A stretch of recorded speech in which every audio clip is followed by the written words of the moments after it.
Olá pessoal, tudo bem? Nossa aula de hoje é a respeito de um texto do Marcuse chamado A Obsolescência da Psicanálise. Esse texto está publicado nesse livro aqui, ó. Cultura e Sociedade. O conteúdo do texto que nós vamos ver hoje, ele também se encontra nesse outro livro chamado Eros e Civilização, tá? Que o Marcuse que também escreveu, né? Nesse livro aqui, ele vai se propor a fazer uma interpretação filosófica do pensamento do Freud, tá? Bom, o que traz o texto A Obsolescência da Psicanálise? Nesse texto, o Marcuse ele se propõe a fazer algumas críticas ao pensamento do Freud, né? A respeito de alguns conceitos que, para ele, numa visão materialista, deixaram de ser da maneira como Freud pensava por conta das transformações que ocorreram na sociedade. Lembrando que o Marcuse ele compartilha da ideia do pensamento materialista, em que você tem o pensamento ocorrendo de acordo com a sociedade. São as condições materiais de existência que vão promover o pensamento, que vão promover a maneira como a pessoa percebe, vê, sente, ok? Então, por isso que ele vai falar, olha, na verdade, o que aconteceu? O Freud, quando ele vai desenvolver a psicanálise, ele acaba falando, né, ele acaba descrevendo um ser humano que na época já da maturidade da psicanálise nem existia mais, né? Por quê? Porque ocorreram algumas transformações no começo do século XX que foram fundamentais para a transformação da estrutura social, e ele vai dizer que o Freud ele acabou não considerando essas transformações, né? E mantendo aquela ideia do indivíduo constituído por id, ego e superego da mesma forma que ele começou a conceber. E só que ele diz o seguinte, olha, a sociedade mudou, a sociedade se transformou, e o ser humano também se transformou, e o Freud ele insistiu naquele modelo, que já naquela época já não existia mais, né? Aquele ser humano que o Freud está descrevendo já não tinha mais. Tá? Então é nesse sentido que o Marcuse ele vai, a título de crítica, né, ele vai escrever esse texto. Esse texto ele foi escrito a partir de uma conferência que o Marcuse fez em 1963, em Nova York, no encontro da Associação Americana de Política Social. Tá? Então a partir disso é que ele teceu esse texto. Tá bom? Então vamos ver, vamos tentar entender o que o Marcuse ele vai apresentar para a gente, ok? Bom, então, inicialmente, né, ele vai mostrar como o indivíduo composto de id, ego e superego, ele ficou obsoleto, ou seja, ele ficou ultrapassado, né? E ele atenta para o fato de que essa obsolescência, né, se deu já na maturidade da psicanálise. Não é que a gente vai falar assim, olha, então agora no final do século XX, início do século XXI, que o homem se transformou. Não. O Marcuse vai dizer que essa transformação do ser humano se deu já naquela época, né, no início do século XX. E é isso que ele vai tentar, é isso que ele vai mostrar para a gente aqui, tá bom? Bom, e aí ele faz a seguinte observação, né?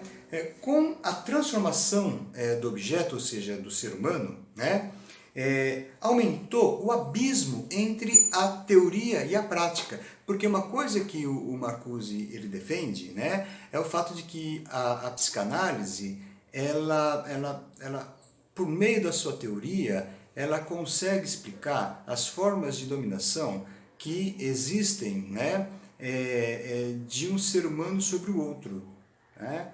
E ele vai dizer então que o aspecto teórico da psicanálise consegue desvendar isso para a gente, tá?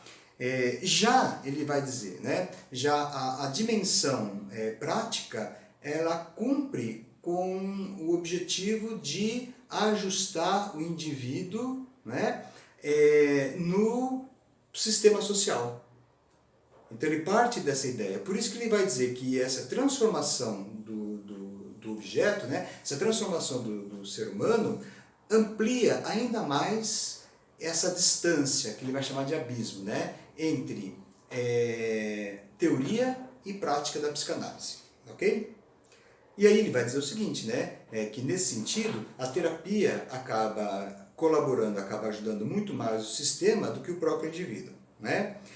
Ele atenta pelo seguinte fato, ele vai dizer que o progresso, na realidade, né, foi repressão, tá? Então, se a gente entende que o progresso ele vai avançando, né, na medida em que ele vai intensificando as necessidades impostas ao ser humano, ele vai mostrar o quanto que, na medida que a sociedade ela progride, mais o indivíduo se torna reprimido, tá? E dessa forma, então, ele vai dizer que a psicanálise lança nova luz à política da sociedade industrial avançada, né? Então ele vai dizer que a psicanálise, portanto, ela consegue, né, produzir um entendimento a respeito dessa nova sociedade que nós temos, tá certo?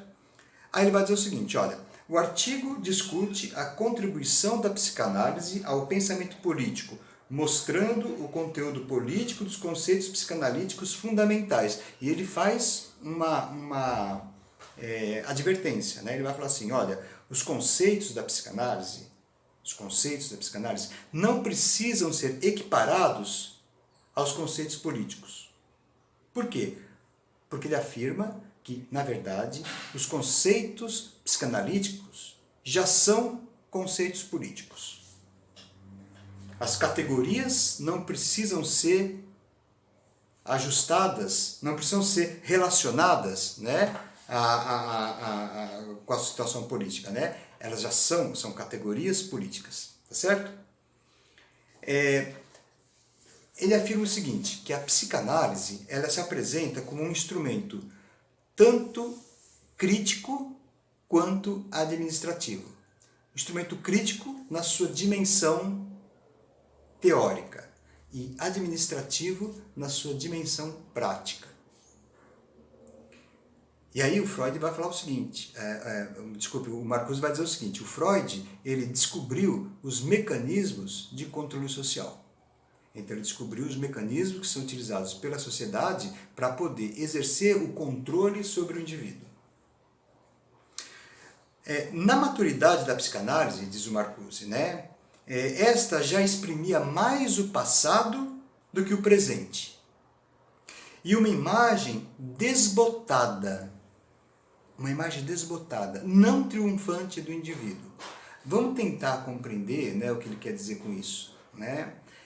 Nós estamos falando da psicanálise final do século XIX, início do século XX, o auge, né, de toda aquela ideia do progresso, o auge de se imaginar que o indivíduo estava atingindo, né, o seu ápice, toda aquela questão toda, né? Então Marcuse vai dizer isso, olha, na verdade, né, o Freud está apresentando uma imagem mais desbotada, né, do que algo triunfante do indivíduo, né? Ele vai mostrar, o Marcuse fala, um indivíduo em desaparecimento, né? Porque uma coisa que os frankfurtianos eles afirmam, né, é que o grande momento da emancipação, da liberdade do indivíduo ocorreu, né, no século XIX. Então, o século XIX, portanto, passa a ser, né, a ascensão e a queda do indivíduo. Né? Por quê? Porque você tinha todas as condições materiais necessárias para a emancipação do indivíduo, né? E na verdade você teve exatamente o oposto disso, né? Na medida em que o progresso ele foi se estabelecendo como uma realidade, ele foi, ao invés de libertar o ser humano, ele acaba por aprisionar ainda mais, né? Vai criando necessidades, vai criando obrigações, vai criando todo um sistema de controle sobre a pessoa, né, que vai tirando dela a possível liberdade que ela teria em virtude desse desenvolvimento de progresso, tá? Então ele mostra essa contradição, né? Por isso que ele fala lá atrás, no começo do texto, que o progresso, na verdade, é mais repressão, tá certo? Aí ele vai dizer o seguinte, olha, Freud descreve uma luta entre dois polos antagônicos na estrutura psíquica, a luta de vida e morte entre forças antagônicas. Que forças são essas? São forças na estrutura psíquica. A luta de vida e morte, id e ego. Por quê? Porque, lembrem-se, né? Vocês vão se lembrar, na psicanálise, o ego ele é criado a partir do id para buscar na sociedade a satisfação das suas necessidades. Ok? Só que quando o ego ele se depara com a sociedade, com a realidade, com o princípio de realidade, ele não pode atender aquelas necessidades que estão sendo forçadas pelo id. Então, nesse sentido, ele fica meio que numa situação complicada, não é? Então, ele fica em oposição ao id, porque ele tem que apresentar ao id aquilo pelo qual ele foi criado e não consegue. Então, se cria uma tensão, né, entre id e ego. Então, são forças que acabam ficando opostas. Outra instância psíquica, né? Ego e superego. Tá? Também o Marcuse vai trazer que o Freud descreve essa luta entre ego e superego. Princípio de prazer e princípio de realidade. Eros e Thanatos. Essa luta, diz o Marcuse, de acordo com a leitura do Freud, é decidida no indivíduo. O analista, diz o Marcuse, o analista é o porta-voz da razão, articulando o que está no indivíduo. Como assim porta-voz da razão? Né? O analista vai, de acordo com a leitura do que nós temos aqui do Marcuse, o analista vai trazer do inconsciente para o consciente. Ele vai dar luz àquilo que estava obscurecido lá no inconsciente do indivíduo. Ele fala assim, ó, onde era id, eu devo vir a ser. Ele fala, nisso que consiste a psicanálise, o triunfo sobre o inconsciente, sobre as pulsões. Pela razão, o indivíduo ele renuncia às exigências. O indivíduo renuncia às exigências sem concessões do princípio do prazer e se submete ao princípio de realidade. E aprende a manter o precário equilíbrio entre Eros e Thanatos. Por que precário equilíbrio? Porque essa luta entre vida e morte sempre termina, é um equilíbrio, né? A vida está sempre equilibrada, né? E é interessante notar isso, que é o princípio contraditório da própria vida, né? Notem, quando você nasce, ao mesmo tempo que você nasce, você já começa a morrer, né? Ao mesmo tempo que quando você nasce, está no seu primeiro dia de vida, você está no seu primeiro dia dos seus últimos anos de vida. Ou seja, você nasce e já começa a morrer. E a presença da morte, ela está constantemente, né, junto com a vida. É um equilíbrio. Por que Marcuse fala que um precário equilíbrio? Porque, no final das contas, né, a morte vence. Ele vai dizer, então, que dessa maneira, o indivíduo, nesse equilíbrio, né, entre vida e morte, Eros e Thanatos, ele aprende a abrir caminho numa sociedade que não tem a mínima condição de fazer esse indivíduo feliz. Né? Ele vai apresentar no texto dois elementos que caracterizam o fator histórico. Tá? Primeiro, o Freud pressupõe um conflito social entre indivíduo e sociedade. Segundo, o Freud pressupõe que o indivíduo se constitui nessa sociedade, nesse conflito. Tá? Então, ó, primeiro, existe um conflito inerente entre indivíduo e sociedade. Segundo, o indivíduo se constitui como ser humano nesse conflito.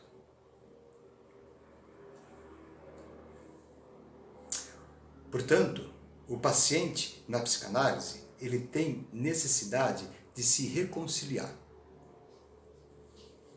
Ele tem necessidade de reconciliação. Né? Por quê? Porque ele tá se constituindo, né, nesse conflito. Tá? Então ele se constitui como ser humano do conflito. Né? Como eu já disse para vocês antes, né? O ser humano, o indivíduo, ele é constituído por meio de natureza e cultura. Natureza e cultura se opõem. Não existe harmonia entre natureza e cultura. Então, elas se contradizem. E uma vez que o indivíduo ele se constitui na natureza e na cultura, ele se constitui entre duas forças antagônicas, né? Entre duas forças contraditórias. Notem, né? Há um conflito já na constituição do indivíduo como tal. E ele vai dizer o seguinte, esse conflito do indivíduo não está apenas na história privada, na história pessoal da pessoa, né? Mas no destino geral, abrangente do indivíduo no princípio de realidade. Édipo não é só o conflito pai e filho, mas também o segredo da opressão sobre os homens, sobre os seres humanos entre si. É na situação edipiana que se encontram as saídas individuais, pulsionais do princípio de realidade que age na sociedade. E, portanto, né, ao buscar essa reconciliação na terapia, ao buscar esse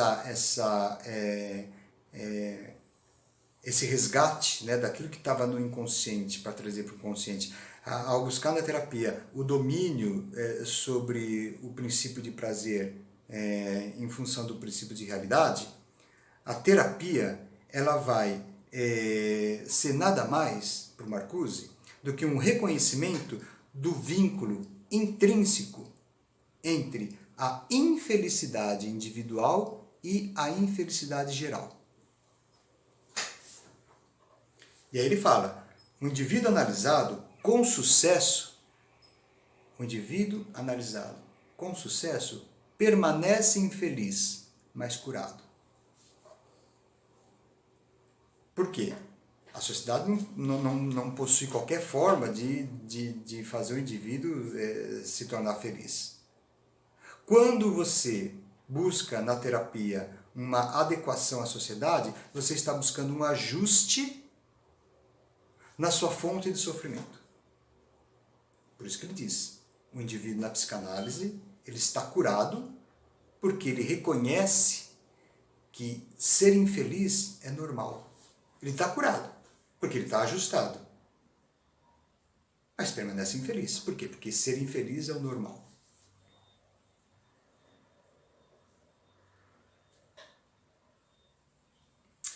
O indivíduo ele está curado. Ele, na psicanálise, ele reconhece a culpa e o amor do pai. O delito e o direito das autoridades que continuam e ampliam o trabalho do pai. Então ele vai reconhecer nas autoridades com as quais ele vai ter que lidar o próprio pai.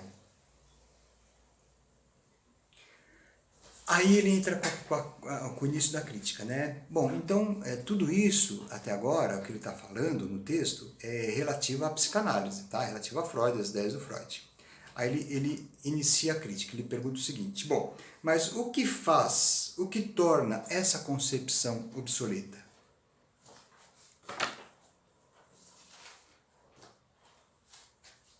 Segundo Freud, para Marcuse, o conflito entre indivíduo e sociedade é resolvido, em primeiro lugar, na confrontação com o pai. Tá? Então a gente vai lembrar na psicanálise, né? Então esse conflito histórico é resolvido pela criança pela primeira vez com o pai. Né? Aqui é que explode a luta entre Eros e Thanatos, que determina o desenvolvimento do indivíduo. Tá? O pai, nesse sentido, ele vai impor a subordinação do princípio de prazer ao princípio de realidade. é o que ele faz na castração, né? Ele impõe o princípio de realidade, né, em detrimento do princípio de prazer. Ele mostra, por meio do processo de castração, que a criança ela precisa se submeter ao princípio de realidade. E, portanto, a partir desse momento, se considera que a pessoa está socializada, né? Castrada e socializada. O indivíduo torna-se um eu com o outro, ele aprende com o outro a ser o eu, mas ao mesmo tempo, e aí é contraditório, contra o outro. É o outro que me ensina a ser eu e ao mesmo tempo é o outro que me impede de ser eu. Então, o indivíduo se constitui como eu com e contra o outro. Mais uma contradição, né, na nossa constituição como seres humanos. Toda repressão nesse sentido, nesse momento, né, toda repressão e liberdade que é possível vão sendo interiorizadas por meio desse processo, tá? A situação da formação do ego e superego a partir da autoridade do pai, aí é o Marcuse falando, né? A situação da formação do ego e superego a partir da autoridade do pai como representante da realidade é histórico. Aí que entra o início da crítica dele, porque vocês vão se lembrar que lá atrás eu disse o seguinte, olha, a crítica que o Marcuse faz a respeito do objeto de estudo da psicanálise, que é o ser humano, é a crítica que ele diz o seguinte, olha, o Freud, ele não considerou as transformações ocorridas na estrutura da sociedade que promovem mudanças na estrutura psíquica. E aqui ele retoma, tá? Então ele vai dizer o seguinte, ó, a situação da formação do ego e superego, não do id, porque o id já vem com a criança, né? É ego e superego que vai se formar na socialização. Então a situação da formação do ego e superego a partir da autoridade do pai como representante do princípio de realidade é histórico. Deixou de existir. Deixou de existir com as transformações sociais. Na medida que a sociedade foi se transformando, a autoridade do pai foi se perdendo. E é interessante porque ele localiza essa era, né? Ele vai falar que isso começa no período do entreguerras, tá? Que período que é esse? Veja, ele data, né, a questão da transformação social, né? Final de 1918 e final de 1939, o período entre guerras, tá? 1918 e 1939. Então ele vai falar que nesse momento histórico é que você começa a observar que essa autoridade do pai vai se perdendo. E aí, para justificar essa questão, ele levanta fatos históricos conhecidos, tá? Então ele levanta 1, 2, 3, 4 fatos históricos. Primeiro, passagem da concorrência livre para concorrência organizada. O que é isso, gente? Isso aqui nada mais é do que a formação dos monopólios. A grande contradição da sociedade burguesa.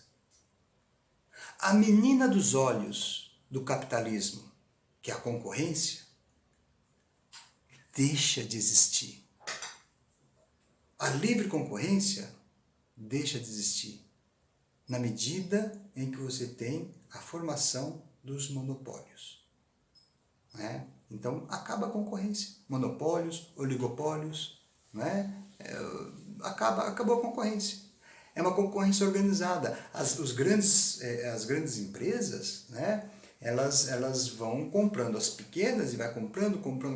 A impressão que me dá muitas vezes é que o mundo vai ser de um dono só e não vai demorar muito tempo para isso, né? Elas fazem acordos, né, para subir o preço dos produtos. Veja, Na boa, gente, qual que é a diferença, né, de preço dos carros? Você pega um carro aí que chamam de popular, de popular não tem nada, né? Qual que é a diferença de preço? Como é que você pode falar, não, esse carro é mais vantagem comprar? Na boa, gente, não tem diferença, né? Pega um telefone celular, qual a diferença que tem entre um outro? Né? As grandes empresas, né? Se você for considerar a questão de preço, né? Vai no banco, né? O banco, o pessoal diz o seguinte, olha, você é livre para escolher a conta bancária, você é livre para escolher o banco que você quiser. Ah, se o banco que você tem em conta tiver cobrando uma taxa muito alta, você vai no outro, negocia com o outro, que o outro vai te dar taxas melhores. É mentira, gente, não consegue. Você tem lá a conta no seu banco, tá? O pessoal cobra 60, 70 pau de mensalidade. Aí você chega pro cara e fala assim, ó, não quero mais. Ele fala, ah, tá bom, ele não baixa o preço, né? Aí você vai num outro banco, chega lá, o cara vai cobrar o mesmo valor pela tarifa que o outro cobrava de você, entende? Então, quer dizer, não tem concorrência, né? Tudo muito combinado, né? Então, nesse sentido, a ideia, né, da passagem da concorrência livre para a concorrência organizada tá nesse sentido, né, que o Marcuse vai trazer, né? Segundo ponto, segundo fator, a passagem a concentração de poder na administração técnica, cultural e política onipresente. Você tem cada vez mais formas de controle baseados na técnica. Cada vez você tem mais técnica de controle, né? Você administra essas técnicas, então você consegue promover uma administração técnica, você consegue promover uma administração cultural, não é? Você administra a cultura. E você administra a política, né? Notem que tudo isso, né, se você pensa na cultura, como nós já falamos, a cultura ela tem que negar, a cultura ela tem que se opor. Só que o que você vê? Né? Uma administração da cultura. A cultura perde a capacidade de negação, de oposição. E vai se adequando, não é, àquilo que mais faz